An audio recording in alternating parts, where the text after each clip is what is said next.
Hi, I'm Bill Schaap. Another culprit. We're really honored to have you here tonight. It's an incredible crowd, and it makes us feel very, very good to have you all here, however it makes you feel to be here. I want to mention before I speak there, in addition to CovertAction's 15th anniversary, there's one other anniversary tonight. It is the birthday of our third co-founder, Ellen Ray, who's just a teeny-weeny bit older than CovertAction.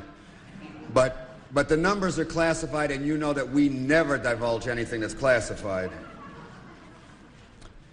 I have to agree with Lou that no one could be more surprised than we at the longevity of CovertAction, at the fact that it not only has lasted 15 years, but it's going stronger and fulfilling the hope we started in the very beginning, although it was much easier then than it is now.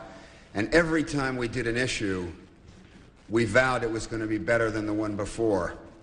And you keep on trying to do that, and obviously it gets harder and harder, but I think that CovertAction Quarterly has become an impressive magazine, and that has to have something to do with its longevity and its popularity, or its popularity with our friends, and it's the reverse with the other side. But if any of you, and some of you may perhaps have seen, if any of you had seen how we started, you really wouldn't believe we got to this point. I mean, we were working out of our spare bedroom. We were doing everything ourselves. Lou and Ellen and I did everything. Except for Phil Agee, who would always write something for the magazine. We were writing everything. We were checking everything. We were typing everything. We didn't have a computer in the beginning for quite a while. We didn't have page setting. We would work with scrolls of waxed galleys.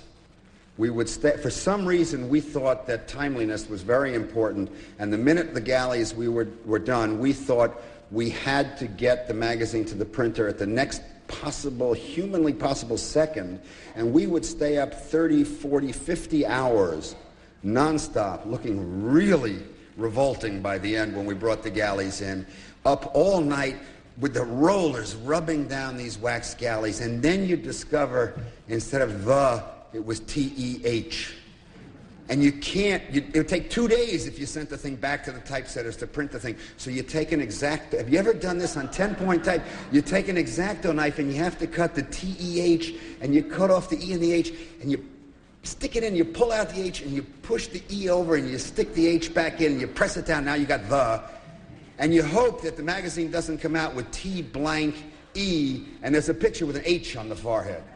That happened a couple of times. Now we've gotten a little bit smoother, but I can't say that we're on the cutting edge of the technological revolution in this world.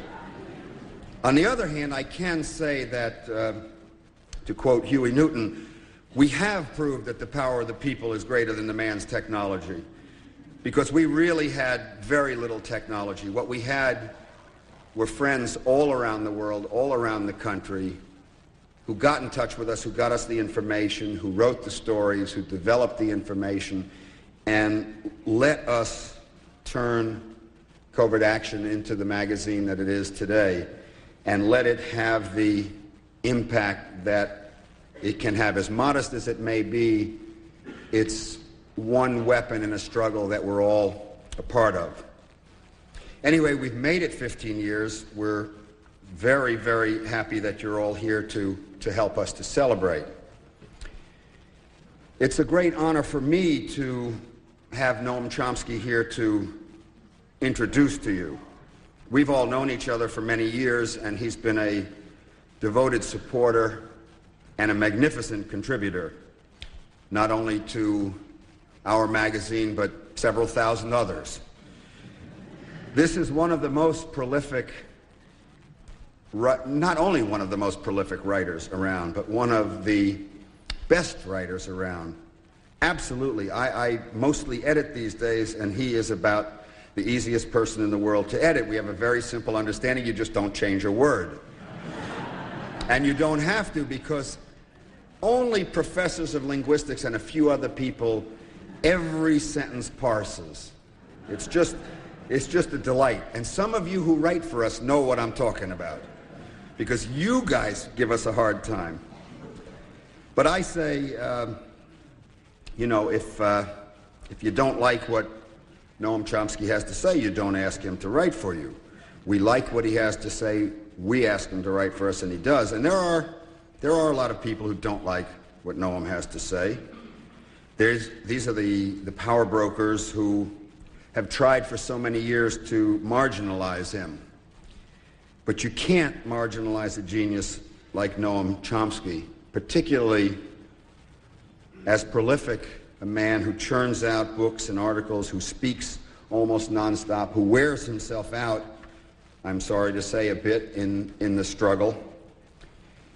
We heard a story from his wife one time, I don't even know if Noam knows this, who was telling us that she'd gotten a call from his dentist and said, look, I didn't want to say this to Noam, but I've got to ask you this. It's a very common problem. Does Noam grind his teeth in his sleep? Many people do this, and he had a problem with teeth being ground down. And she laughed and she said, no, he grinds his teeth when he reads the New York Times.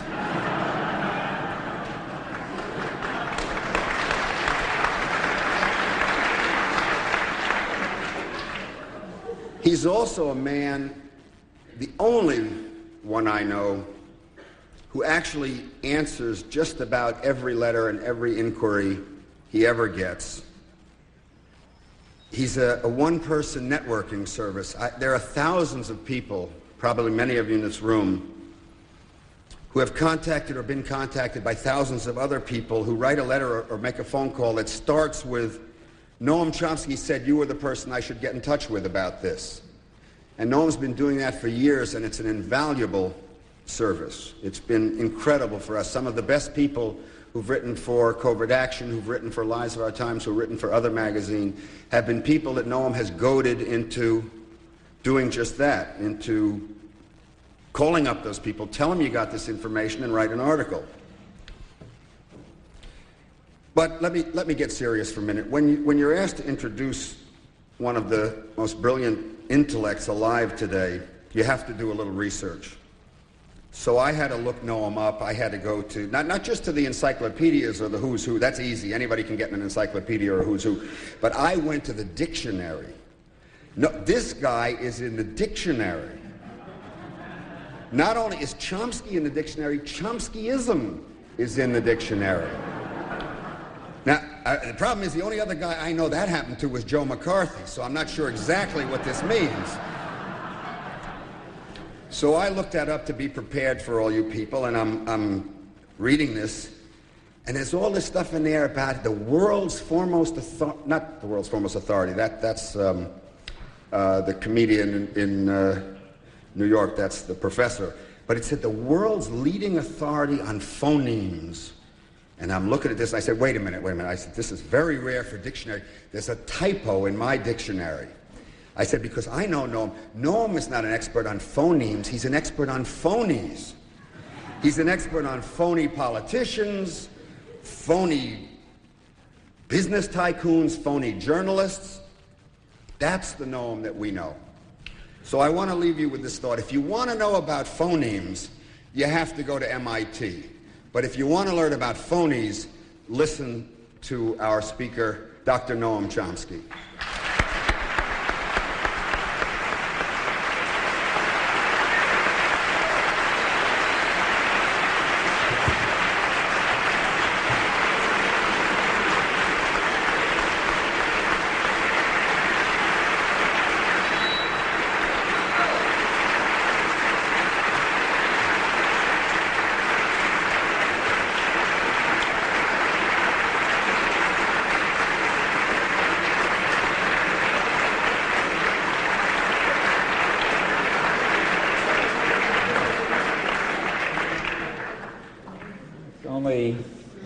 7 or 8. There ought to be 12 up there. Isn't that where the jury sits or something? Now I'm getting worried. Good. A few more volunteer. The title I suggested a couple of months ago, Clinton's Vision, I didn't realize at the time how appropriate it would be and what an abundance of riches there would be to discuss it. The phrase "power against the people" was added later after the vision became manifested in action a little more. The word vision has become one of the most frequent words in the English language. I think it's incumbent on every journalist who's commenting on the administration and its activities to throw the word vision in at least 3 or 4 times, usually with the adjective grand or something in front of it. It's true that every president has to come along with a vision. That's part of the tools of the trade. But this one has really reached a peak of exuberance and exposure that goes a bit beyond the norm. Well, the vision was announced. There were 2 phases to it. There was an announcement and then the achievement to bring the announcement to reality. The announcement was in the last couple of days of September. There were 3 or 4 days there where there was a series of speeches by the President, the Secretary of State, the National Security Advisor, the Ambassador to the UN, all of which presented the Clinton vision of foreign policy. And then in the following months, particularly in November, came the realization of the vision, both foreign and domestic, first with the passage of what is misleadingly called the North American Free Trade Agreement.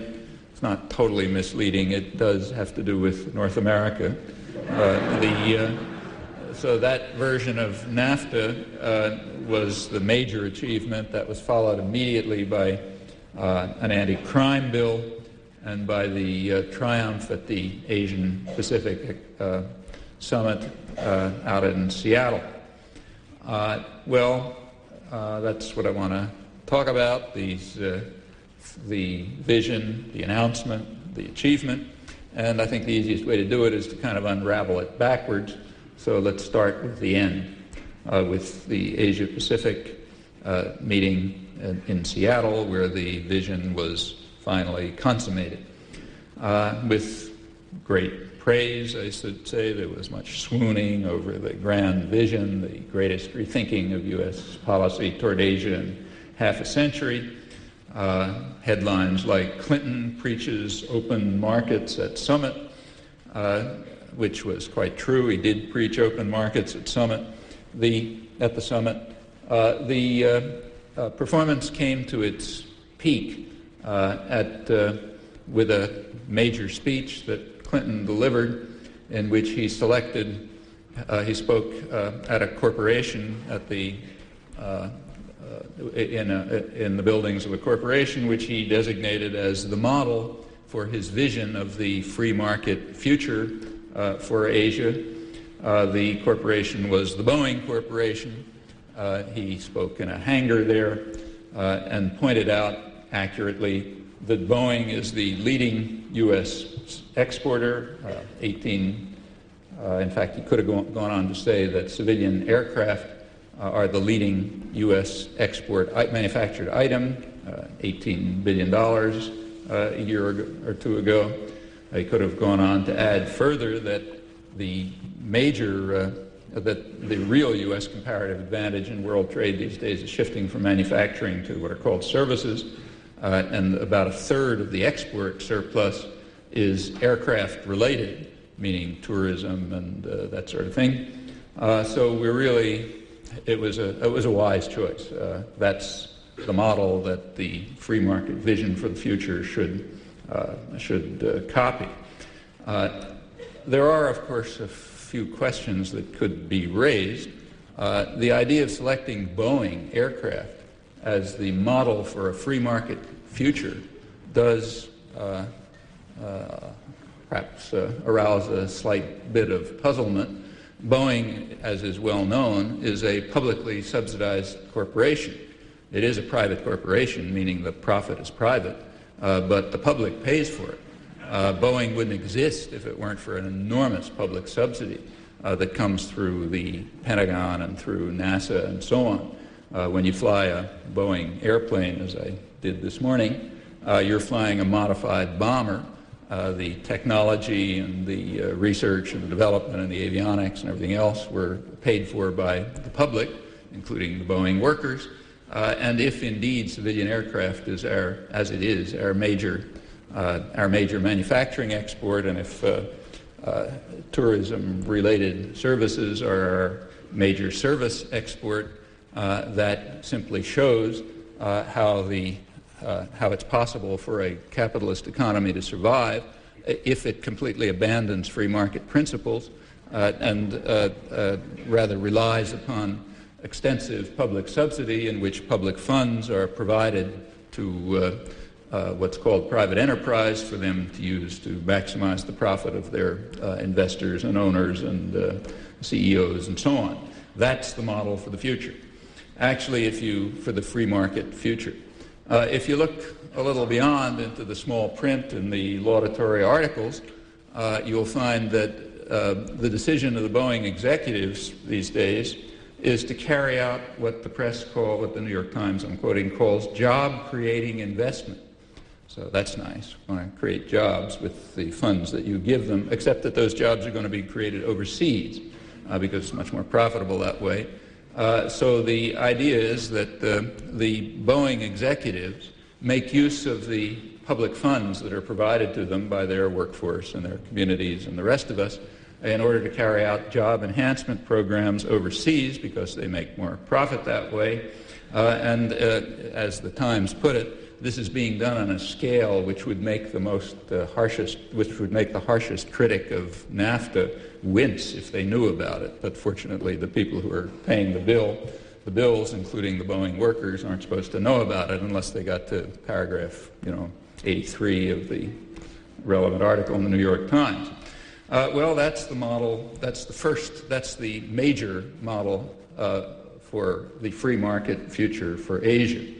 There was another one at the same time, also announced at the summit, and that was Cray supercomputers. Clinton announced that he had made a deal with China by which China would be provided with supercomputers from the Cray Corporation, and that's another model for the free market future that we're cheering about. Well, of course, Cray Supercomputers is another corporation that's publicly subsidized. Computers exist because of massive public funding directed through the Pentagon and the DOE and NASA from the very beginning in the 1950s when computers were not marketable, too big and clumsy. The public paid about close to 100% of the costs of research and development and provided a market for them, the state-guaranteed market that's the Pentagon's primary domestic function. As they got more profitable, the public share was cut back because then private corporations to whom these public resources were handed over were able to make money from them. In the 1980s, when there were new computer developments, expensive ones, fifth-generation computers and massively parallel computers and so on, the public share went up again. Things like Star Wars were primarily a cover for development of these new systems, then again handed over to private enterprise. And in fact, Star Wars was sold to the business community quite openly as a method of compelling the public to pay the research and development costs for the next generation of computers and lasers and fancy electronics and so on. And that, in fact, goes way back. Back in the late 1940s, the business press was calling for direct government intervention to enable U.S. advanced industry to survive, recognizing that it couldn't do it in any other way. And the Pentagon was selected pretty consciously as the optimal way of doing this from the point of view of corporate managers. The aeronautical industry is one of the main examples. with everything that came out of it, including fancy metallurgy and electronics and so on and so forth. So that's a kind of the second model of the free market future that we are applauding is another major publicly funded institution handed over to private profit when its output becomes marketable, and now being offered to China. The offer to China is itself kind of interesting. It was announced at the summit, simultaneously with the summit, that China would be provided not only with supercomputers but also with U.S. Products that can be used for nuclear power generation, generators for nuclear power plants from GE and so on, and also other high technology exports. These are being offered to China in violation of recent congressional legislation which bans export of high technology materials to China after Congress was informed by the intelligence system, apparently conclusively, that China was involved in proliferation of missiles in violation of international conventions and probably nuclear weapons proliferation as well.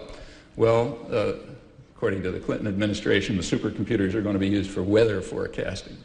But Pentagon analysts quickly pointed out that nobody's going to know whether they're used for weather forecasting. The same computers can be used for missile development. The transfer of technology from nuclear power generation to nuclear weapons is a very small one. So there's a strong chance, in fact, a likelihood, that the Clinton administration is now engaged directly in technology transfer which will contribute to further nuclear proliferation and missile proliferation in violation of international conventions. And also, this, just as the choice of the Boeing Corporation and the Cray supercomputers illustrates the model for the free trade future that we're envisioning, similarly, these decisions to contribute to nuclear weapons and missile proliferation illustrate the second major plank of the Clinton vision, namely its opposition to proliferation. If you read the proper articles in the New York Times, elsewhere you'll discover that the Clinton vision for the future has three basic elements. One, the commitment to free trade. Two, the commitment to stop proliferation of missiles and nuclear weapons. And third, human rights. Well, the human rights component is illustrated by the first sale of high technology material to China after the Tiananmen Square massacre. At the same, just out of an intriguing conjunction, the very same articles that lauded these achievements, at the very bottom, they found a few lines with a little Reuters report noting that 81 people had just died in a factory fire in China where they had been locked in to keep them at work.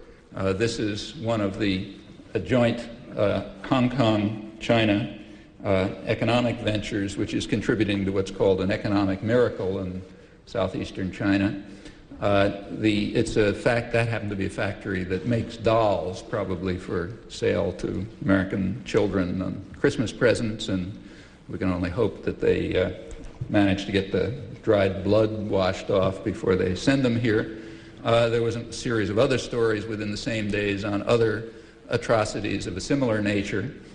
So our commitment, let's say simply to summarize, our commitment to the free market is illustrated by the examples of our commitment to the free market vision of the future are state-subsidized, meaning publicly subsidized, private profit corporations, where the management, which of course has the right to do this in our system, carries out job enhancement programs elsewhere, dispersing public funds to eliminate the jobs of U.S. workers, because that's the way you can be more profitable. Our commitment to human rights and non-proliferation is illustrated by high-tech exports to major human rights violators who were involved in missile and nuclear proliferation. and human rights such as, for example, the right not to be burned to death in the factory that you're working where you're locked in, that consideration is zero.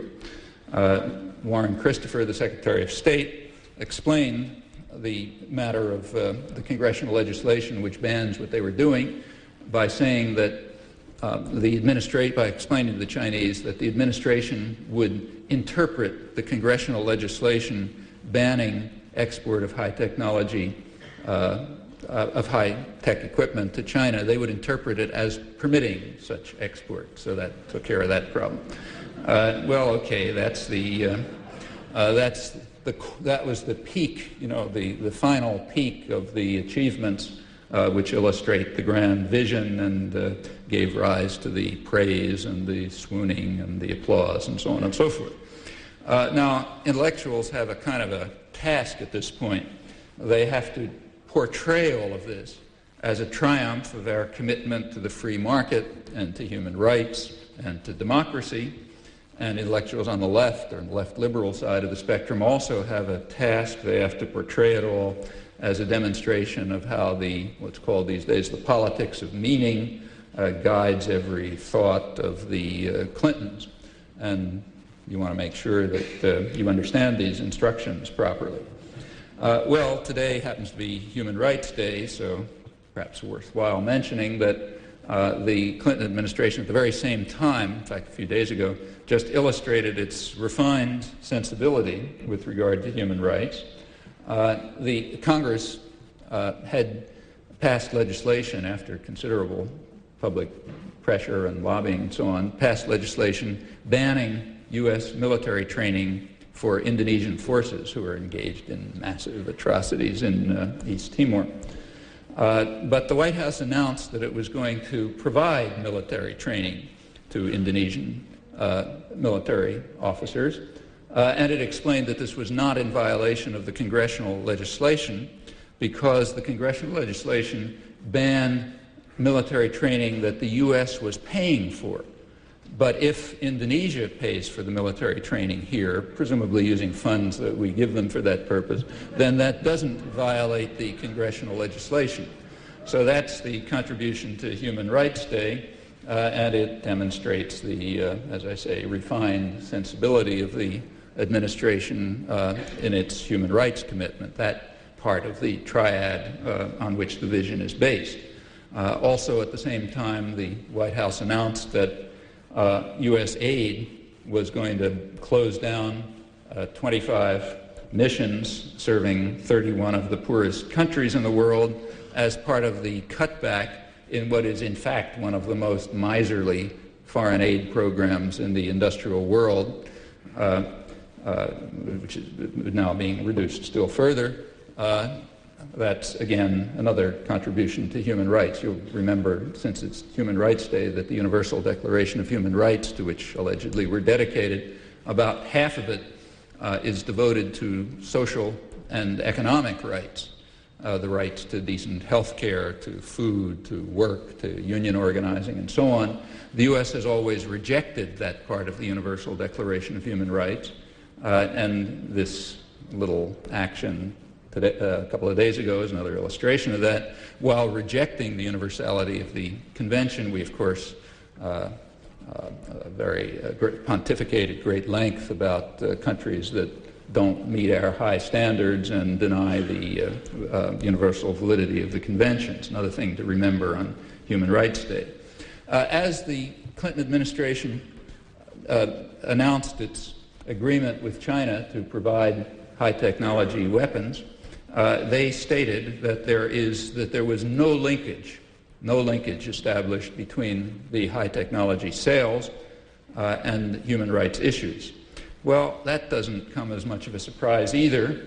As you know, the Clinton administration is drawn to a substantial extent from officials of the Carter administration. The Carter administration opened its crusade for human rights right after it came into office in 1977 by facing one of the toughest problems. At that time, the United States was providing an enormous amount of armaments to the Shah of Iran, who ranked quite high, maybe on top among human rights violators, maybe had the record or came close to the record in torture of political prisoners and many other atrocities. And that posed a certain dilemma for the human rights crusade, and they faced it quite squarely.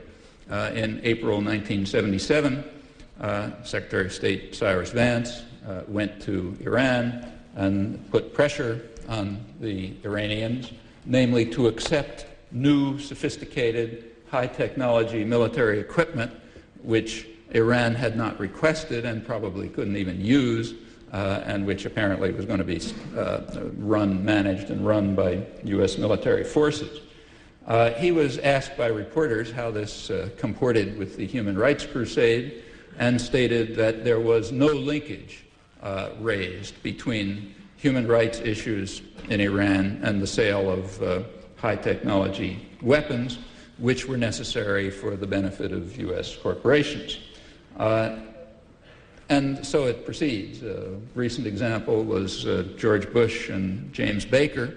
As the Berlin Wall was tottering and falling, giving a final end, symbolic end of the Cold War, Bush and Baker were in internal deliberations since leaked, pressing for $1 billion of new loans to their friend Saddam Hussein, over the objections of the Treasury and Commerce Department. The objections didn't have anything to do with gassing Kurds or torturing dissidents or anything marginal like that, but with the fact that Iraq simply didn't appear to be creditworthy. But Bush and Baker overrode those objections and insisted that they get the loans because of the great commercial opportunities that Iraq was offering to American corporations, and because they were contributing to the stability of the Middle East. Stability is one of those code words, which means they're doing pretty much what we tell them to do. And that commitment to their great friend and ally continued up until the day when Saddam Hussein demonstrated he wasn't contributing to stability, that is, he wasn't following orders, at which point he made the usual transition from favored friend to reincarnation of Attila the Hun. So that's another example of our vision of human rights. And in fact, it's kind of intriguing to watch over the years, Carter, Reagan, Bush, Clinton, to see what changes as one vision replaces another. I leave it to those of you with sufficiently refined sensibility to see if you can detect what changes. Well, that was the apogee. That was the peak of the grand achievements, the Seattle Summit. Let's go back to the one that immediately preceded it. The one that immediately preceded it was the passage of NAFTA, the executive version of NAFTA, in mid-November.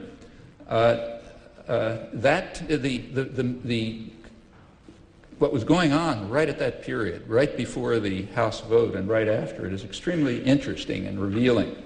There was a kind of crescendo of hysteria building up among political leaders and in the press, which is a little bit unusual. Usually the political leaders and the press commentators try to repress their class loyalties. They don't want them to be too much on the surface. They try to take a pose of being above the fray. But this time that didn't happen. It all came out in the open. Actually, the New York Times even used the phrase class lines. I don't think I've ever seen that before in the press. It's one of the things we're not supposed to say. Too much was at stake, and it was impossible to keep it quiet. In the days before the vote, days immediately before the vote, you recall that Clinton was speaking publicly about, quote his words, the real roughshod, muscle-bound tactics of organized labor, the raw muscle, the sort of naked pressure that the labor forces have put on, involving pleading based on friendship and threatening based on money and work in the campaign when they approach their elected representatives. You obviously never see a corporate lobbyist sinking that low. There were front-page stories which featured the president's call to Congress to resist the hardball politics of the powerful labor interests. Business was reeling from the onslaught. It barely barely face the terror of the mob. Anthony Lewis wrote at the far left, wrote an article in which he denounced the labor movement as backward and unenlightened. The crude, threatening tactics used by unions to make Democratic members of the House vote against NAFTA underline that point. Labor was driven by fear of change and fear of foreigners, really dangerous people. The Times had an editorial the day right before the vote, listing that little box in the editorial, listing the representatives from the New York area who had announced they were going to vote against NAFTA, and next to every one of them, they listed the amount of the contributions they had received from labor in their last political campaign. And the Times pointed out that that's rather ominous. It's an unsettling pattern. It indicates that maybe these people aren't voting their consciences, but are just being threatened by the crude, threatening tactics and the raw muscle of labor. Well, as a number of the aggrieved representatives later pointed out, the Times had not listed corporate contributions to representatives, nor for that matter had it listed attitudes of Times advertisers towards NAFTA, and asked whether that suggests an unsettling pattern about their enthusiastic support for it. But to criticize the press for this is a little bit unfair for several reasons. For one thing, it's kind of unnecessary to point out, to discuss corporate contributions. That's like reporting on the fact that you breathe air when you walk around. I mean, if that's the way the country's supposed to run, it's supposed to be run by powerful business interests. That's taken for granted. So it's no threat to functioning democracy if corporate lobbyists twist people's arms and pour huge amounts of money into the campaign and so on. That's just the way it's supposed to work. It's when labor tries to get involved. It's when working people try to become involved in influencing legislation that there's a real threat to democracy, and you have to get hysterical about it. Furthermore, it's, again, unfair to criticize the Times for not pointing this out, because they did indeed have a front-page story comparing labor lobbying with corporate lobbying, in which the reporter Michael Wines accurately pointed out that there was just no comparison. I mean, corporate lobbyists were in, fancy suites right next to the House floor with all kind of, fancy telephones and appurtenances and celebrities all over the place. Labor, they said you could find, a couple of blocks down the road in a boiler room somewhere without any telephones and, so on. They quoted one corporate lobbyist who was in the Carter administration and was looking at this and saying it's going to be a complete blowout. There's no worry about it. So they did tell the story accurately. There was a slight problem. The story was published the day after the vote.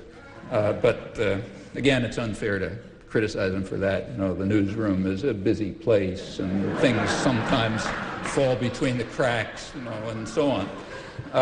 But what's interesting about the hysteria, and it was real hysteria, I mean, the examples that I cited are illustrative, is that it illustrates that the traditional hatred for democracy among privileged elites, which is, after all, not very surprising because democracy would threaten privilege, that this is not just hatred of democracy, but it's passionate hatred of democracy.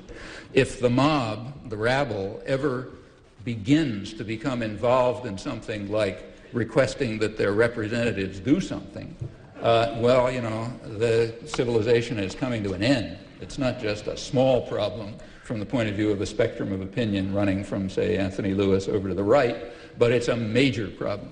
In fact, it's a catastrophe. That reflects hatred of democracy, which is true passion. And again, it won't surprise anyone who's familiar with intellectual history. If you go back to the 17th century, first modern democratic revolutions in the 17th century in England, and you look at the way, the privileged classes and the educated were responding to efforts of the rabble to become involved in the political process, the hysteria was very similar. In fact, nothing has changed since those days, except that now it's rarely necessary to rise to these heights because usually the mob is kept under better control. the people who Walter Lippmann once called the ignorant and meddlesome outsiders, meaning the general population, generally don't intrude where they don't belong, like in the political arena. But when they do, you really have to beat them down, because otherwise we're in bad trouble. Well, Clinton's performance on the NAFTA issue, again, won great praise. There was another front-page article in the New York Times the day the vote passed by their Washington correspondent, R.W. Apple, in which I can't duplicate this, so I'll quote it for you. He said, "Mr. Clinton retreated early on Bosnia, on Haiti, on homosexuals in the military, on important elements of his economic plan." That's a reference to the tiny stimulative package. "He seemed ready to compromise on all but the most basic elements of his health care reforms. Critics asked whether he had a bottom line on anything. On NAFTA, he did, and that question won't be asked for a while." In other words, he silenced his detractors. When it's simply a matter of the lives of millions of people, our man is pragmatic and knows how to give up. But when it comes to the call, to responding to the call of business power, he showed he really has backbone after all. So there is a bottom line, and our hero is a man of principle, as we had hoped. Well, that's, again, a natural reaction to a conflict where a great deal was perceived to be at stake. And it's interesting to ask exactly what was perceived to be at stake that caused this hysterical reaction, in which class loyalties were expressed with such complete candor and, in fact, fanaticism. Another article that appeared in the New York Times the day after the vote. That seems like one of my favorite issues of the New York Times, that day after the vote. There was another one which gave the first analysis that the Times had presented of what the economic effects of the NAFTA agreement were likely to be for the New York region. And it spelled them out. Well, let me see if I got it here. It said that there would be many gainers. The gainers would be sectors based in and around finance, the region's banking, telecommunications, and service firms, insurance companies, investment houses, corporate law firms, the PR industry, a vast assortment of such professional service firms, from management, consultants, and public relations to law and marketing. They're all poised to seek new businesses in Mexico. Banks and Wall Street securities firms, which would probably draw more benefit from the pact than any other businesses, say they're itching to buy Mexican businesses or invest in them. Some manufacturers would gain, namely high-tech industry and pharmaceuticals, both of which would benefit, they didn't mention this, but I add, would benefit from the increased protection. This version of NAFTA is highly protectionist, which is why American corporations liked it so much. A major part of that was increased protection for patents and what's called intellectual property, generally provisions that are designed to ensure that the technology of the future and the products of the future will be monopolized by U.S.-based transnational corporations. In addition, they said two of the region's two largest manufacturing industries would benefit, namely the capital-intensive chemical industry, not many workers there, so they'll benefit, and publishing. Well, they'll, of course, benefit from the highly protectionist measures that are being added. Publishing doesn't refer to CovertAction Quarterly and Lies of Our Times, but to the enormous propaganda apparatus run by the corporate system, which will indeed benefit. Incidentally, that they didn't ask whether that raises some ominous questions about the Times editorial position, but I'll put that one aside. They also mentioned, there's a couple of sentences scattered in the article that says, well, you know, it's not perfect. There's going to be a few losers, too. Here's the losers. Predominantly women, blacks, and Hispanics, and semi-skilled production workers, which means about 3/4 of the workforce. So in other words, it's not perfect, you know, but basically pretty good. Going back to Anthony Lewis and labor being driven by fear of foreigners and fear of change and being unenlightened, I mean, looking at the predictions, one can perhaps draw some other conclusions. I should say that these analyses of the effects of NAFTA are quite general across the board. If you look at economists who supported it, which is almost all of them, and the few who questioned it, they do agree on some things. they agree that it will have the effect of increasing the polarization of the society. That means the benefits from NAFTA will be highly concentrated in wealthy sectors, the kind that the Times listed. And the costs of NAFTA, this version of NAFTA, will, in fact, it's designed for this purpose. You could imagine other NAFTAs, but this NAFTA was designed so that the costs will spread over the whole population, who will probably suffer an absolute decline from it. So one of the most highly regarded analyses by a professor at UCLA estimates that by the end of the decade, this version, he, I think, is in favor of NAFTA, that by the end of the decade, this version of NAFTA will add about $3,000 annual income to sectors of the kind that the Times listed among the gainers, and it will lead to about a $700 a year annual decline, absolute decline in real income for the losers that the Times indicated, the workforce by and large. And that'll average out, he estimated, to a loss for the general population of about $200 a year in real income by the end of the decade.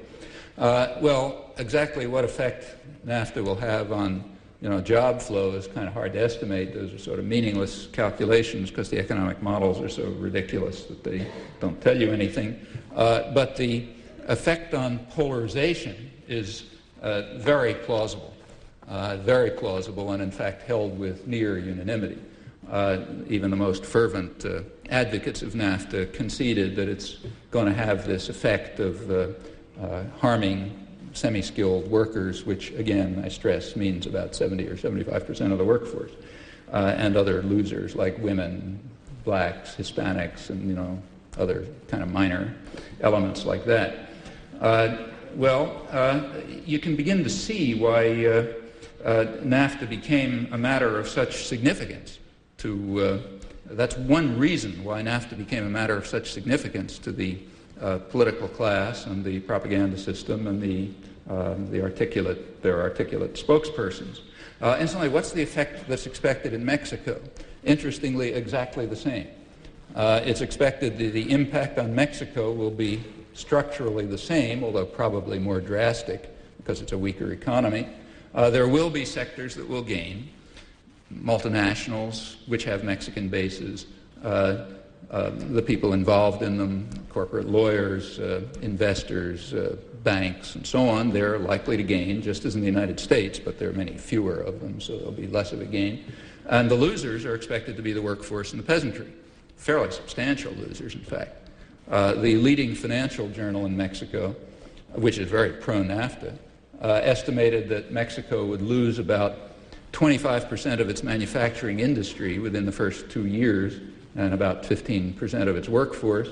Other analyses estimate that millions of peasants will be driven, it's happening anyway, but millions more peasants will be driven off the land by cheap agricultural exports from U.S. agribusiness.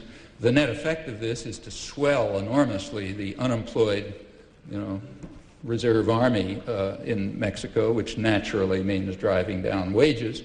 It's obvious. There's no way to counter that in Mexico because union organizing ranges from difficult to impossible. There were enormous protests in Mexico, not reported here, against the agreement, mainly because Mexican workers and peasants guessed, and others, that the purpose and the effect of NAFTA would be to erode or destroy the constitutional guarantees for workers' rights and educational rights and so on. Those guarantees are significant. They're not always implemented, in fact, far from implemented, but the achievement of them was significant, and to eliminate them would be a major victory for transnational power. So the strong likelihood is that both in Mexico and the United States, and of course in Canada, the agreement will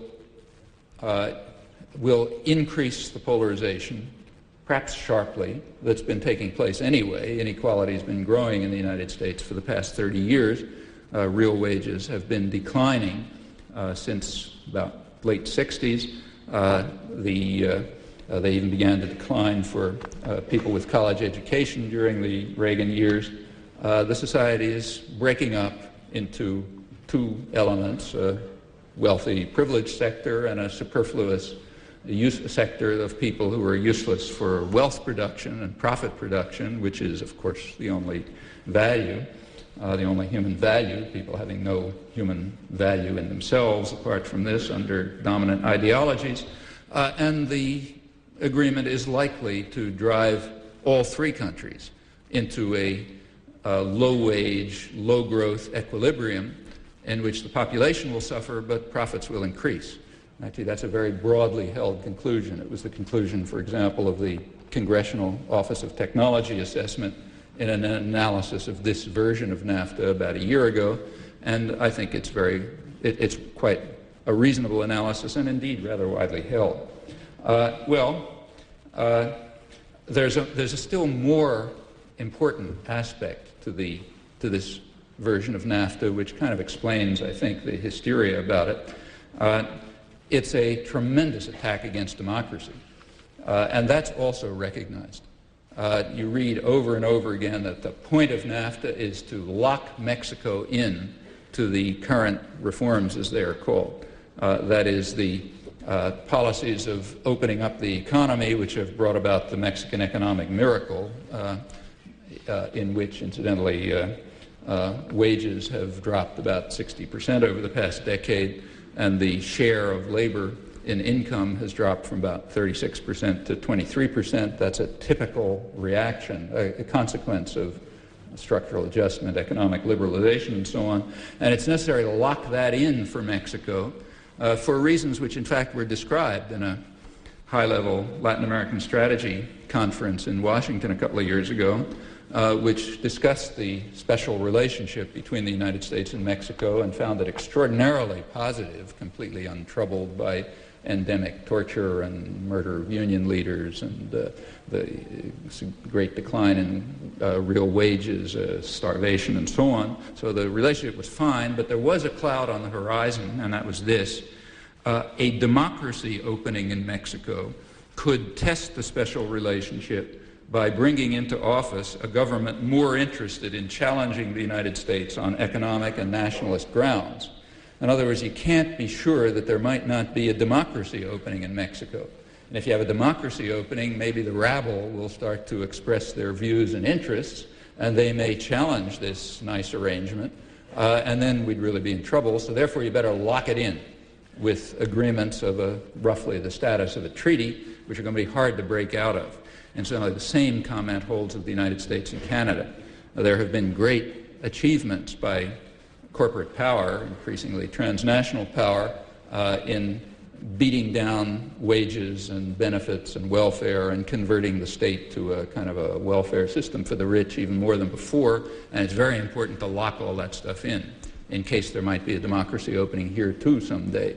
And the fear over such a democracy opening is exactly what inspired all of this hysteria about the labor movement daring to petition its representatives and so on. Well, that's, I should say that this is all built into the mechanisms of these international agreements. And it's not something to speculate about. There are perfectly clear examples already. So take, say, the Canadian-U.S.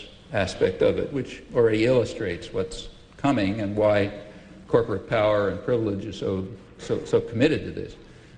Here's one example of the kind of thing we might look forward to. There are many. The province of Ontario, there is a so-called free trade agreement between Canada and the United States. The province of Ontario, in Ontario, legislation was proposed to institute a no-fault, publicly funded insurance plan for auto insurance. That would be much cheaper and much more efficient than the current privately supported plan. The situation is analogous to the health system. It would be a system like the health system. You cut back a ton of bureaucracy and administrative costs. It becomes more efficient, and it's also tax-based rather than individually funded, so it's not so regressive and so on. Well, that didn't get very far. It was challenged by U.S. insurance companies who claimed that it was an illegal interference with free trade because it undercut their abilities to operate profitably in Canada. Well, the province of Ontario could have proceeded with litigation on this matter but they dropped it. It would have been much too expensive, and the insurance companies have the money and the time and the fancy lawyers and so on. The public doesn't. So Ontario dropped it. If it had gone through the procedures specified by the Free Trade Agreement, it would have worked its way up to an adjudication panel which operates in secret and is made up of corporate lawyers and trade representatives, and you can have a fair guess what the outcome of that will be.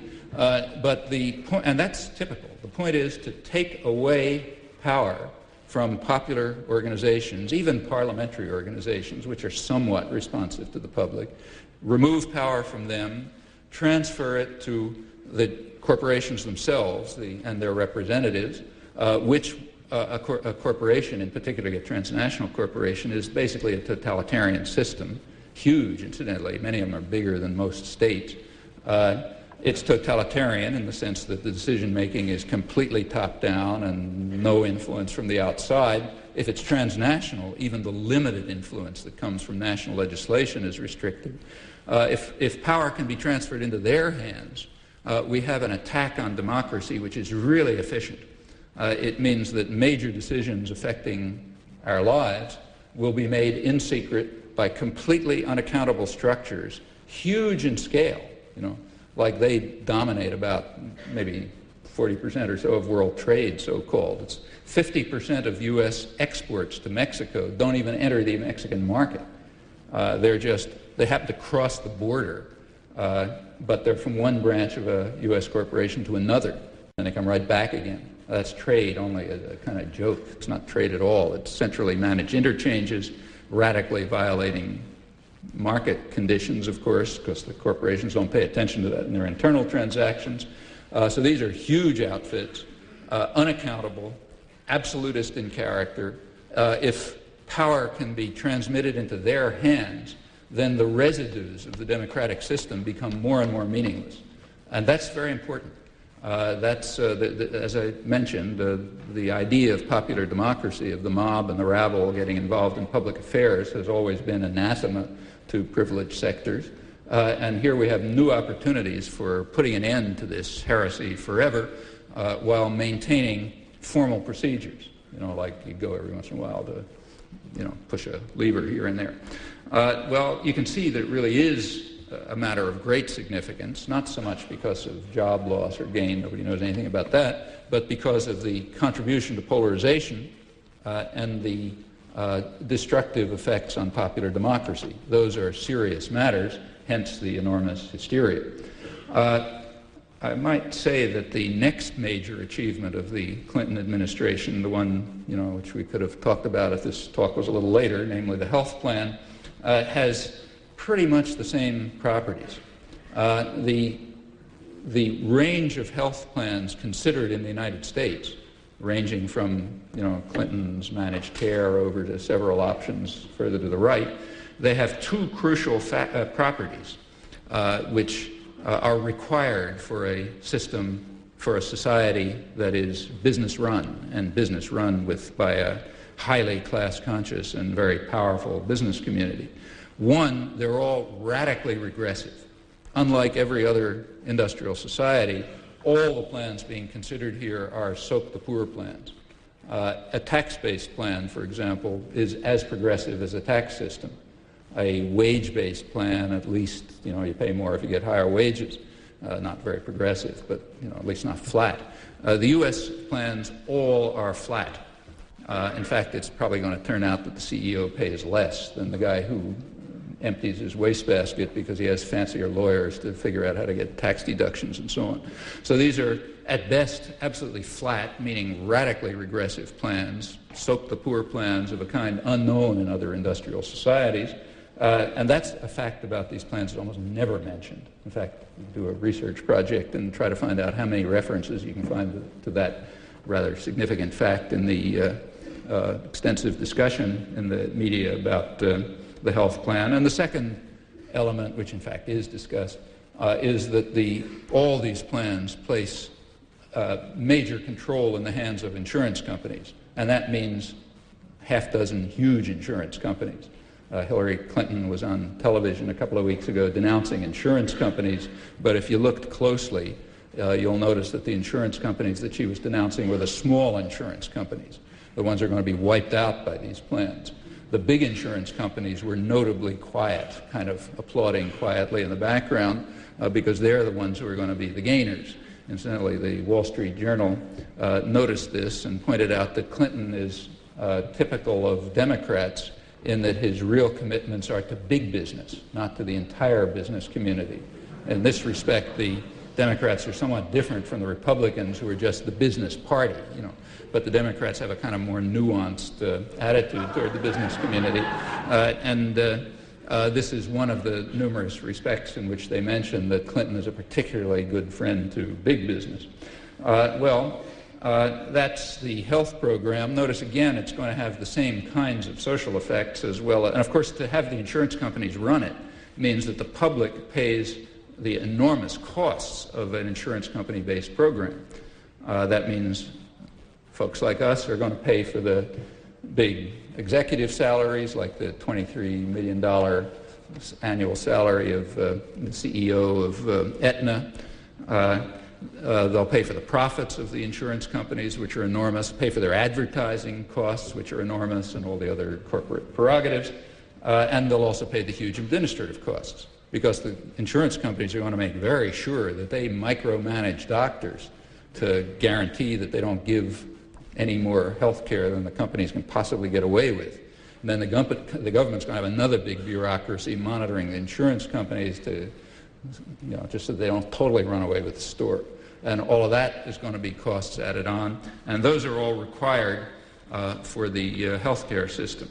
Well, what about public opinion on all these matters? That's interesting.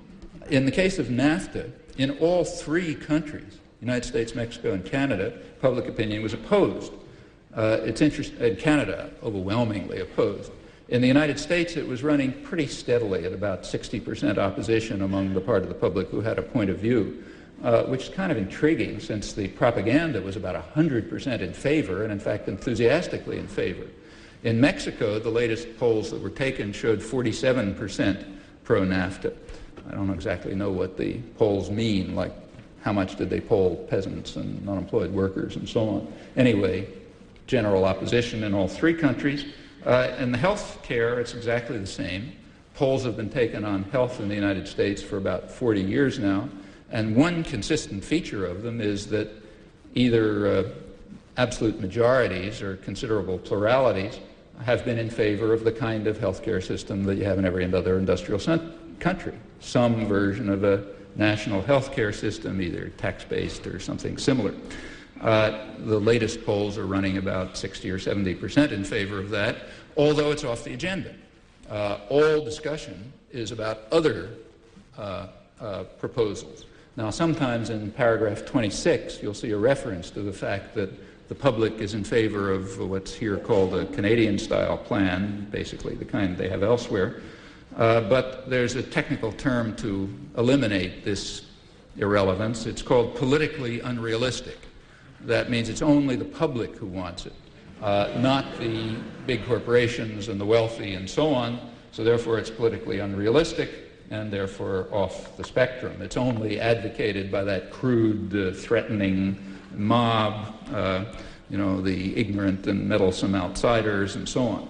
Well, NAFTA, again, is going to contribute to polarization, which means it's a major social engineering project, it's actually part of a major social engineering project, which is contributing to polarization of the society, actually across the world by now. It's an international phenomenon, coming back to the industrial countries. This marginalization of large sectors, possibly even a majority of the population, has consequences. It leads to social disintegration, to breakdown of social of families, of social relations, and so on. It leads to violence and abuse.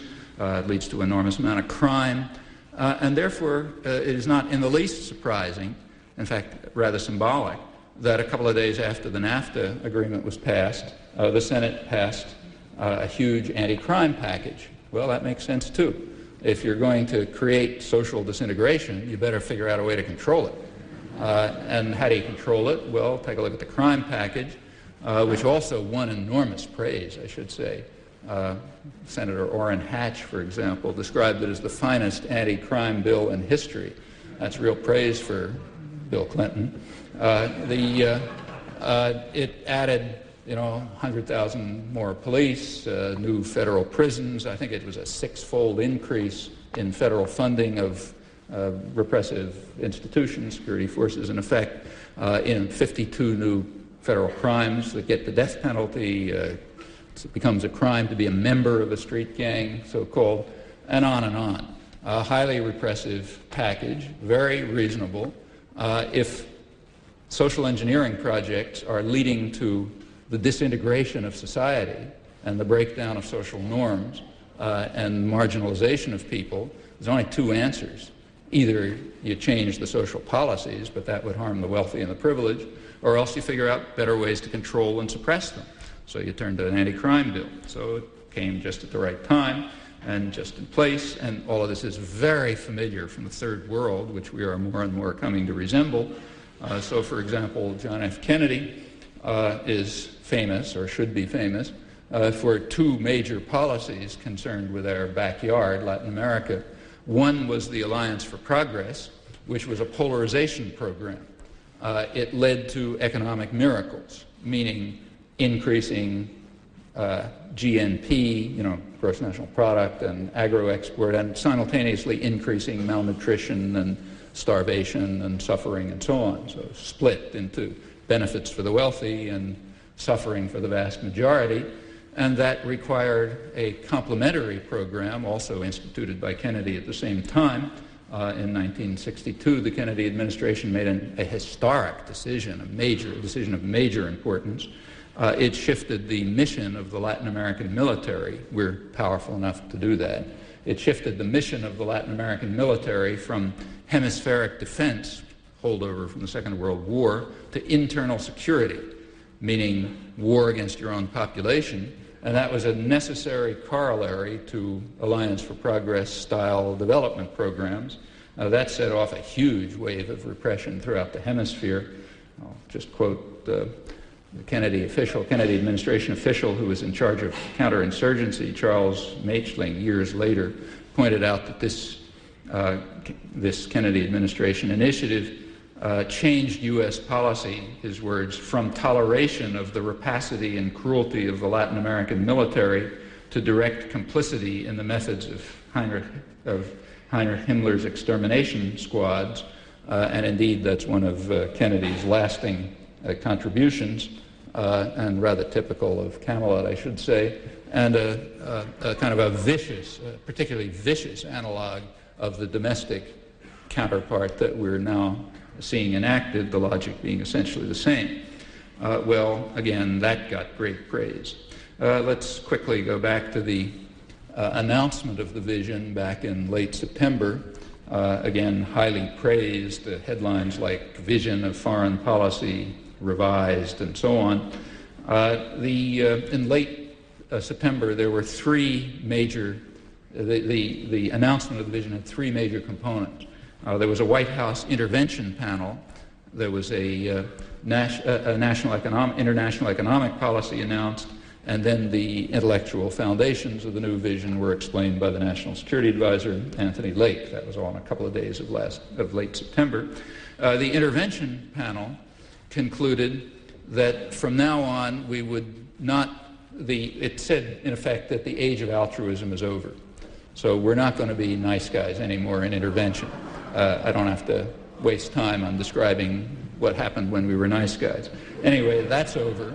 Now intervention is to be guided by the principle, what's in it for us? Okay?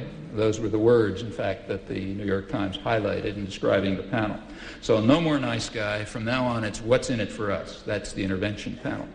The economic panel, the export strategy that was announced, stated, well, I mean, it was sort of encapsulated rather nicely by the Secretary of Treasury, Lloyd Benson, who said, I'm tired of this level playing field business. From now on, we're going to have the playing field tilted in favor of American business. Okay, so the Reagan administration was breaking records, actually, in violating free trade agreements, like so-called free trade agreements like GATT, and in introducing protection. They, in fact, approximately doubled the percentage of imports subject to one or another form of protection. James Baker, when he was Secretary of Treasury, proudly announced to the business community that the Reagan administration had been more protectionist, had been more radical in violating market principles than all post-war administrations combined, which was quite true. It's left to the intellectuals to produce odes to our devotion to the free market. This is important stuff, no time for that. But the Clinton panel announced that that wasn't enough. They were going to go beyond the sporadic and sort of random violations of GATT and other agreements by the Reaganites, and they were going to do it in a more systematic way with huge export-import bank loans to force other countries to purchase U.S. exports and other such measures, which are recognized to be in violation of GATT and to be market distorting, but, you know, we've got to tilt the playing field even more in favor of U.S. corporations than before. Well, that was the second element of the new strategy. And the third element, Anthony Lake said that we're going to go from containment to enlargement.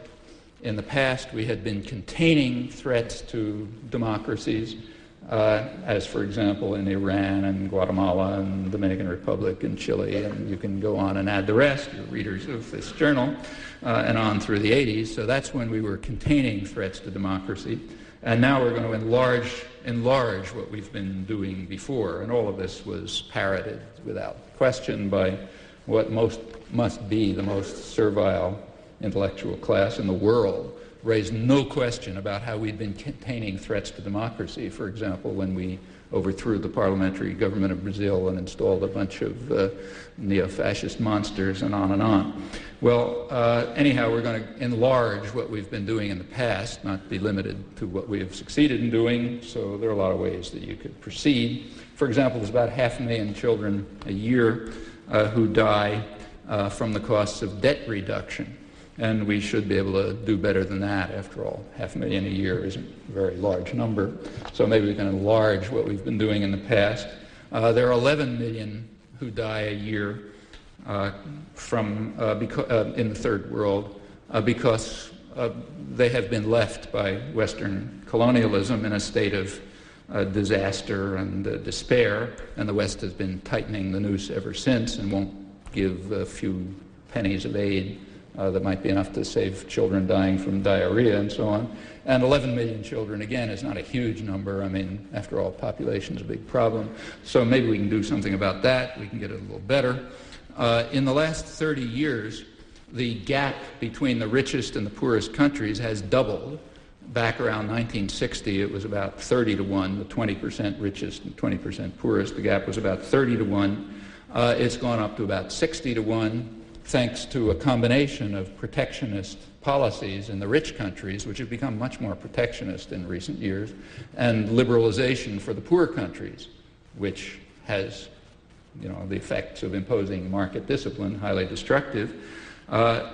Those figures themselves, however, are highly misleading, because if you take the same UN figures and you look at the top 20% of people, not countries, but the top 20% of people in wealth and the bottom 20% in wealth, the gap has in fact extended to 140 to 1.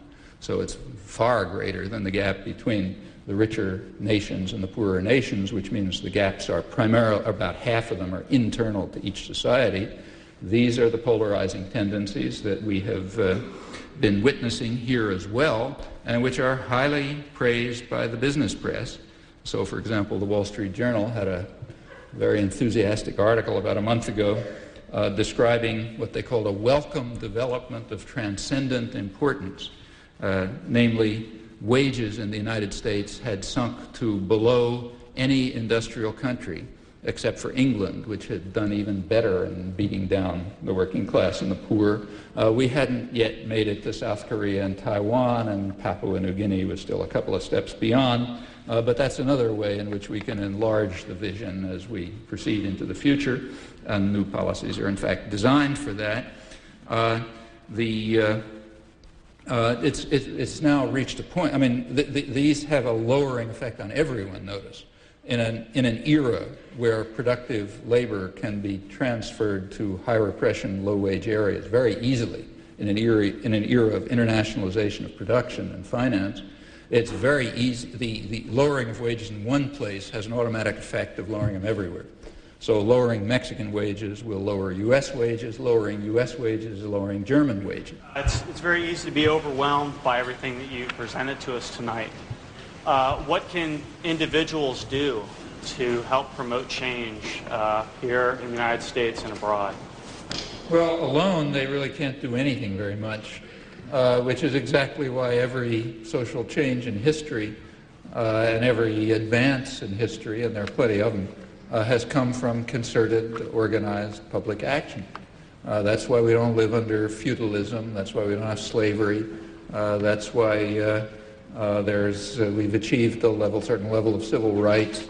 That's why women's issues got onto the agenda in the last years. That's why questions about the environment, meaning the possibility that our children or their children may have a world to live in, became issues. It was never given by a gift from above. It was always given by struggle. Sometimes the struggles achieved, sometimes they're beaten back. I mean, take, say, labor struggles in the United States. The unions have typically been, in many countries, one of the dominant, if not the dominant, agency of progressive social change, of improving the welfare of the general population.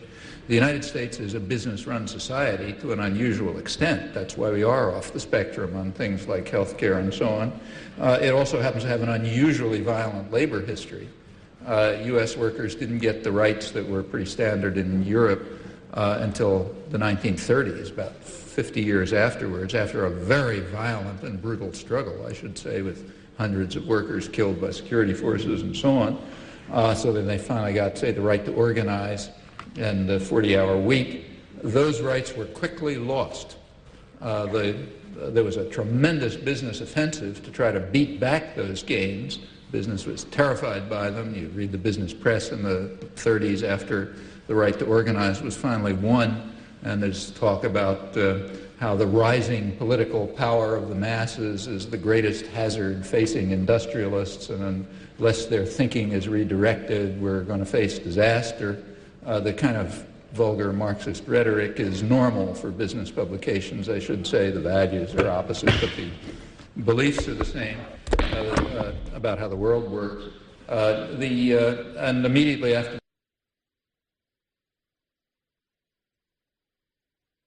the Second World War, those victories were beaten back. The 40-hour week is a thing of the past. The right to organize is a thing of the past. I think I broke this or something. Okay, thanks. Unions are declining, and with them, one of the means by which people can participate in a meaningful way in changing their lives. The hysteria about the effort of working people through their organizations to enter the political arena shows you just how much is at stake. But it also answers your question. What you should do is exactly the kinds of things that are going to lead to hysteria among privileged and powerful people.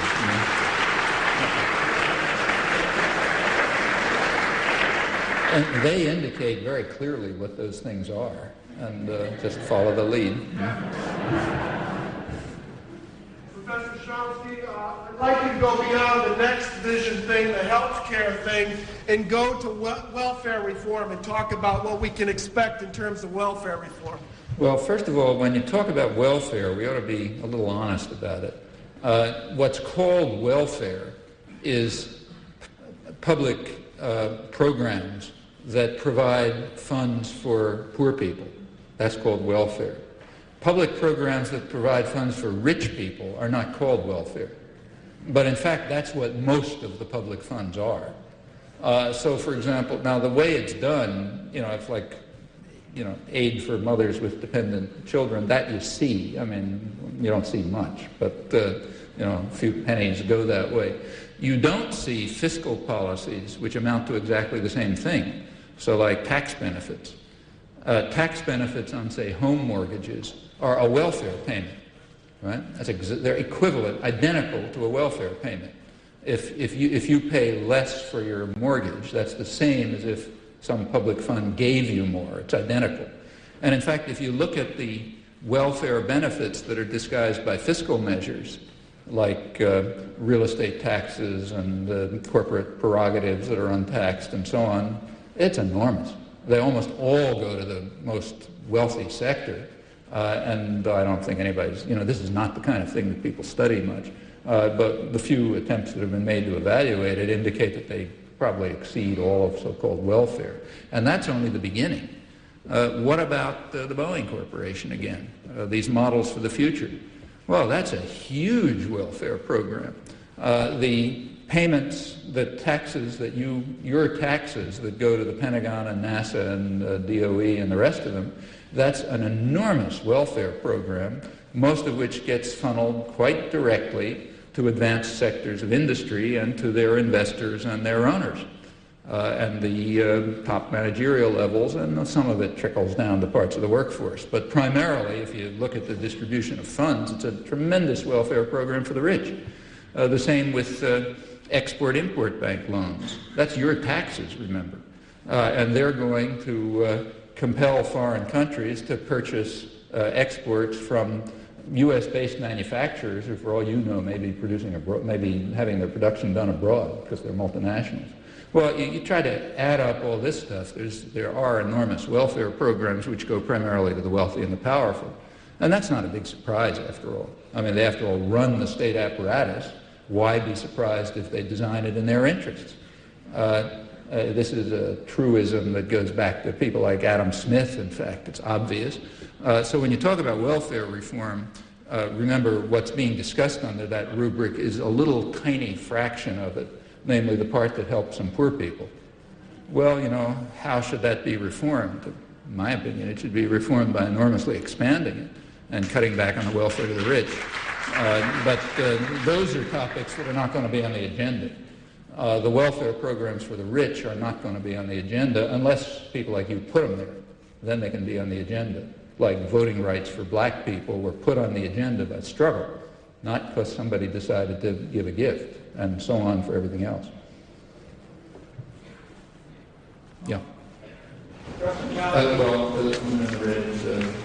can't see it too well. Okay.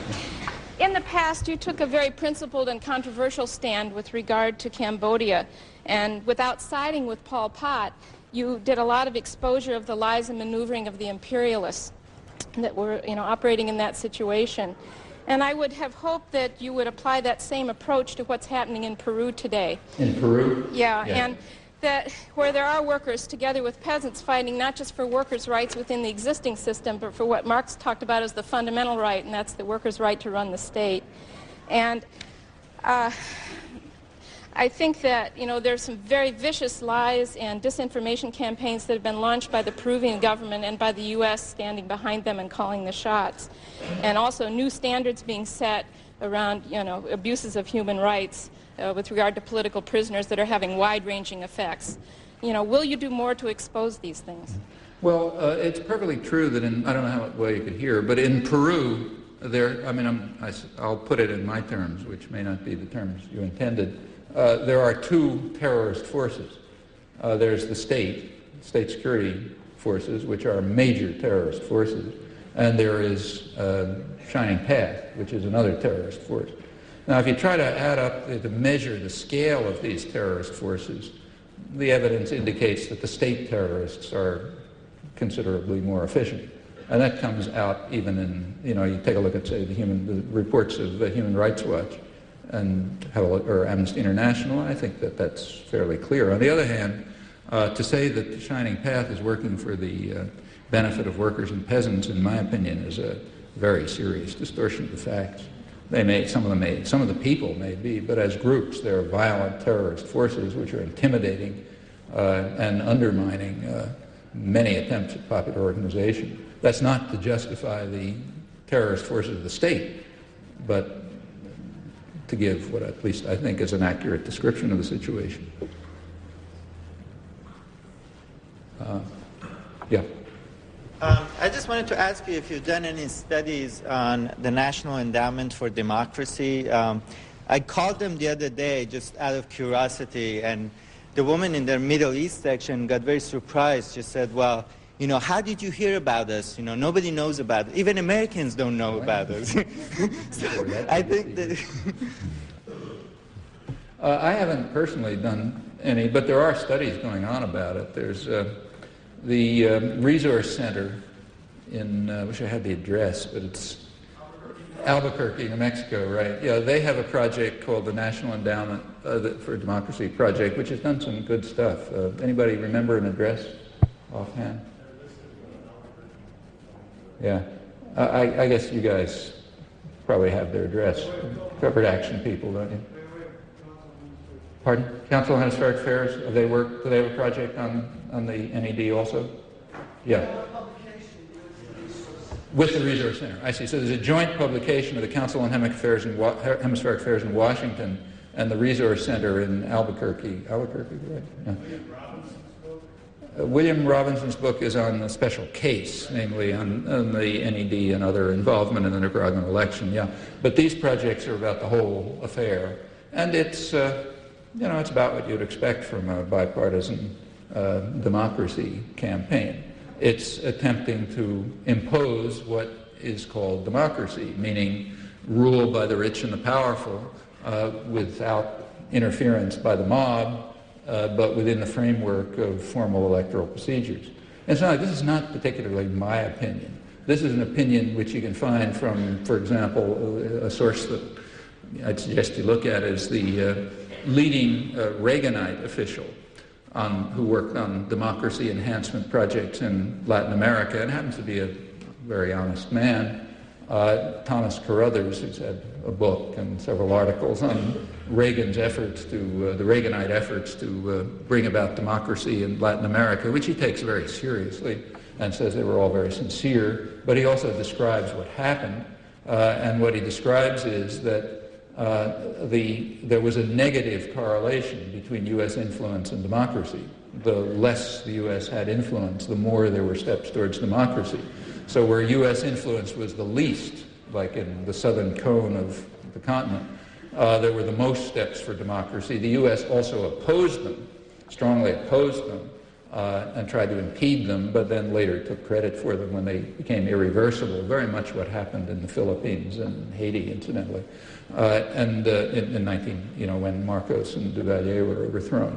Where the U.S. influence was greatest, Central America and the Caribbean,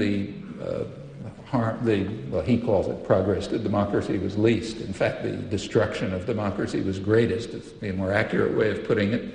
And he then goes on to point out that what the U.S. sought, the ultimate objective of the United States, was top-down forms of democracy that left existing power structures with which the U.S. had been allied in place. That's democracy. And that's right, and that applies at home too. And that's what the NAD is about, and the kind of stuff I was talking about is just an illustration of it. You know, again, let me stress that the passion evoked by the attempt of working people to influence their legislators is very revealing. That illustrates the passionate hatred for democracy on the part of educated elites, which is nothing new. It runs all through the literature and occasionally shows up in dramatic forms like this. And the NAD has that conception of democracy, not surprisingly. Please repeat the question. Oh, okay. Yeah. Professor, what do you have to say about the recent enemy of the month, North Korea? Hardly a day passes when you see something on ABC, CBS, and NBC, not C-SPAN, by the way, but all the rest of the stations about how the North Koreans are about to invade the world or something of that nature. Can you comment on that? So the question was, what about the current enemy of the month? Was that's the way you put it, North Korea, which you hear about how they're going to conquer the world every day. Well, there's problems in the Korean Peninsula. I mean, North Korea is isolated and rather desperate, and probably trying to figure out some way to get, to enter into the international community. I think they're doing it in a pretty crude way, using the threat of proliferation as a way to try to get some responses and benefits. They feel very threatened, and rightly so. And I think there could be a constructive reaction to this. But why is the U.S. Reacting the way it is? Well, one thing we can wipe out pretty quickly, and that is the belief that the U.S. is reacting to North Korean proliferation because possible proliferation, because the Clinton administration is opposed to nuclear and missile proliferation. We can reject that hypothesis very quickly by simply looking at what I described. Remember that one of the great achievements, maybe the great achievement of the Asia-Pacific Summit was the U.S. agreement to violate congressional legislation and send high-technology equipment to China, which is directly involved in certainly missile and probably nuclear weapons proliferation. Well, that shows how much concerned they are with nuclear weapons and missile proliferation, and many other things show the same thing. So whatever reason it is, it's not that. And I think the reasons are probably the usual ones, rallying people around an enemy, concern over how to extend U.S. power in the Northeast Pacific area, and so on. It's not that, I don't want to say that the problem of nuclear possible proliferation in North Korea is a trivial problem. It's not a trivial problem, and it's probably real, I would guess. But there certainly are a lot more constructive ways to deal with it than these, and the arguments that are offered can't be considered seriously for a moment, if only for the reason I mentioned. Yeah. Based on your studies and observations, what part of the plan by the rich in this country would the dissolution of the black family and crime, black-on-black crime in the inner cities of America, what part would that be a part of your thesis relative to the non-profitability of people? Yeah. So the question is, how does the dissolution of the black family and black internal crime in the black community and, the social breakdown there, how does that fit into this whole picture? Well, pretty straightforwardly, actually. I mean, the way the country's developed over the centuries, there were waves of immigrants who came in, and they were usually very much persecuted. And as the economy was growing, either because we were conquering the territory or one thing or another, they were kind of over time absorbed into the society. So like, say, my father worked in a sweatshop when he came from Russia, and his son went to college. Okay, that's, the kind of thing that could happen. The last great immigration into the United States, there were two recent major immigrations. One was the black immigration. Now, it's not usually called an immigration because it was internal, but mechanization of farming in the South forced a huge black population to the north, and it's equivalent to an immigration. It's as if they'd come from Alaska, as far as the system was concerned. There was a brief period when it could be absorbed, namely during the Second World War, when there were jobs. After that, there's been a period of stagnation of productive work, and in fact actually decline recently. So it's actually declining, and that simply means that population can't be absorbed. The Latino immigration is another one. It's an immigration in a period when there is not the kind of growth taking place that could absorb highly repressed and exploited immigrants, like people from Eastern Europe, say, or South Italy at one point, or Ireland at one point. So what you're left, and in fact, these two immigrations, if you like, have coincided with a period of attack on workers' rights, on production, on welfare, of polarization of the kind I was discussing. So you have this huge population, which happens to be heavily, though not only, of course, black and Latino. And what do you do with them? Well, same thing you do with them in the third world. either you lock them up in jail, or you lock them up in concentration camps called inner cities, in which you hope that they will prey on one another, and you put guards around to make sure that they don't get out, and various ways of doing this. Since there happens to be a race-class correlation, it makes it easier because you can, to a significant extent, identify the superfluous classes by skin color or something like that. But if they were white, it would come out about the same, in my opinion. That just makes it easier. It doesn't change the situation. And that's why you have things like the social engineering projects, like the crime bill, and others, which are a reaction to the fact that there is a population which is essentially useless for wealth production, for profit making by the wealthy, and therefore they have to be controlled and marginalized. And if they just attack one another, that's perfect. Then, on the other hand, if they start attacking somebody else, that's not so good. So if crime in the inner city is just violence directed against women and black people killing each other, other poor people slaughtering each other, or whatever, okay, then it gets sort of back pages of the papers. If it breaks out into the white sectors, that's a different story, or the rich sectors. And there's all kind of ways in which this is done. I mean, you don't even need laws. Say where I live. I live in a suburb of Boston, middle-class suburb of Boston, professional people and that kind of stuff. It's almost, it's not actually lily white, but it's really close. If a black teenager drives into town in a car, it'll be 30 seconds before the police pick him up, Now, there's no law about that, but it just happens, When there was a discussion about extending there's a subway system in Boston, and a couple of years ago there was some talk about extending it from the city where it works out to the suburbs, So it went as far as Harvard Square, and they wanted to move it a little bit further. There are two towns right down the way. One of them's Arlington, one's Lexington. I live in Lexington.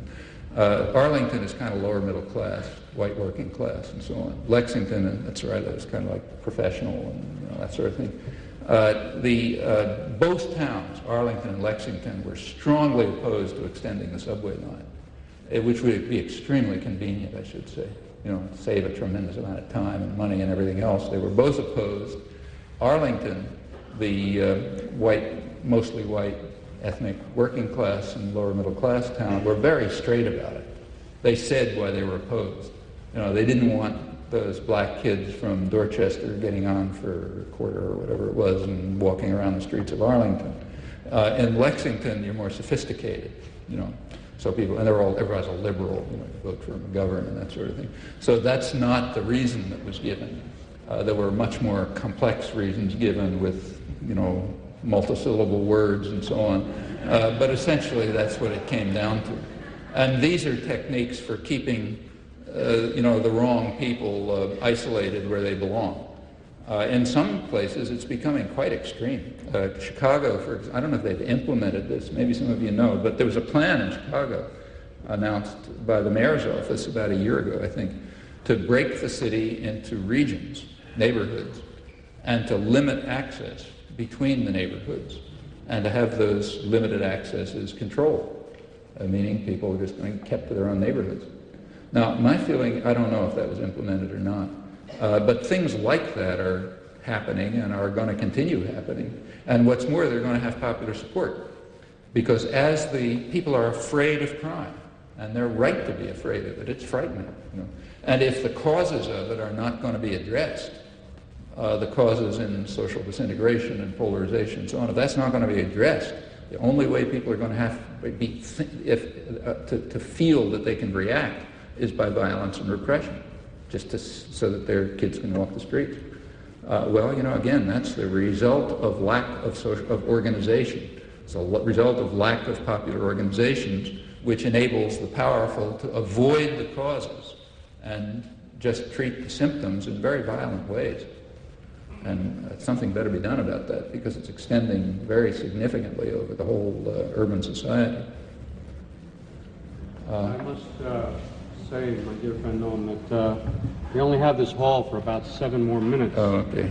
We have a lot of people here, and we're ever so appreciative to Noam. I think we can say, without question, that he has given us a great deal of wisdom tonight. He is today. Since you're saying not nice yet. things, you can. No, you're not finished yet. You're going to insult me. You can stay over No, there. no, never. I was going to say one more question. Before I say that, I would like to let you know that Noam has done, I think I've counted correctly, 7 different events or programs or interviews or another speech this morning. He's really done a great effort. He got on a plane this morning at about dawn. Before you leave, I hope that you know that you can, those of you who are not already subscribers to Covert Action Quarterly, you can get one of these leaflets out of the door. You can also purchase one of our coffee mugs. It can also double as a Scotch or bourbon mug or a lemon juice mug, what you wish. There is time for one more question, and I must ask that it be brief. Thank you. You pick, because I don't want to be blamed for picking. Right, why don't, yeah. Your prognosis, your personal prognosis for a comprehensive test ban treaty and your own outlook for the extension of the proliferation treaty. Thank you. So what's my prognosis about the comprehensive test ban treaty and real implementation of the non-proliferation treaty? I think it's the same answer to every such question. If nobody does anything about it, it's not going to happen. It is not in the perceived self-interest of the powerful. Therefore, it will not happen. Just as, Clinton is being lauded for his achievement at the summit, which contributed directly to proliferation of nuclear weapons and missiles. And at the same time, he's being praised for opposing proliferation. And now, if the population is not going to respond in some fashion, that's the way it's going to go. Same as on every other issue. The answer is always boringly the same. If we do something about it, it can change. If we don't, it's going to go in ways which are quite predictable.